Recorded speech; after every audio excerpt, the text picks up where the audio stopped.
ഉടലെടുത്ത സ്വപ്നങ്ങൾക്ക് ചിറകുമുളയ്ക്കുകയാണ്. ഒരു നാടിന്റെ ചിരകാല സ്വപ്നമായ പെരുമ്പളം പാലം 7-ാം തീയതി നാടിന് സമർപ്പിക്കുകയാണ്. പാലങ്ങൾ ബന്ധിപ്പിക്കുന്നത് ഇരു കരകളെ മാത്രമല്ല, മനുഷ്യ മനസ്സുകളെ കൂടിയാണ്.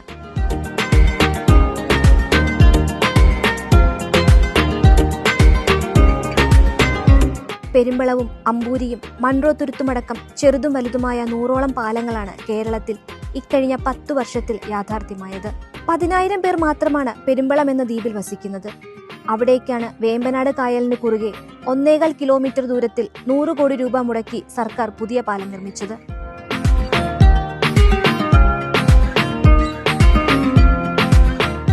പാലമില്ലാത്തതിനാൽ വിവാഹവും പരീക്ഷയും ചികിത്സയും മുടങ്ങിയവർ മുതൽ അക്കരയ്ക്കെത്തും മുന്നേ വള്ളത്തിൽ വെച്ച് മരണപ്പെട്ടവർ വരെയുണ്ട്.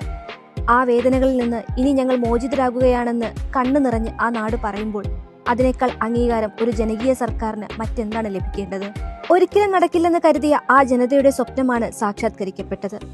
വികസനം എന്നത് സാധാരണക്കാരുടെ ജീവിതത്തെ സ്പർശിക്കുന്നതിന്റെ മഹത്തായ അടയാളം കൂടിയാണ്. പശ്ചാത്തല വികസന മേഖലയിൽ കഴിഞ്ഞ 10 വർഷത്തിന്റെ ഉണ്ടായ മാറ്റത്തിന് ചാലകശക്തിയായി നിലകൊണ്ടത് LDF സർക്കാർ സജീവമാക്കിയ കിഫ്ബിയാണ്. കിഫ്ബി കൊണ്ടുവന്ന വികസന മാജിക് ഇന്ന് തൊട്ടറിയാത്ത പ്രദേശമില്ല കേരളത്തിൽ. അതിന് ഏറ്റവും നല്ല ഉദാഹരണമാവുകയാണ് പെരുമ്പളവും കുമ്പിച്ചൽ കടവും മറ്റനേകം പാലങ്ങളും.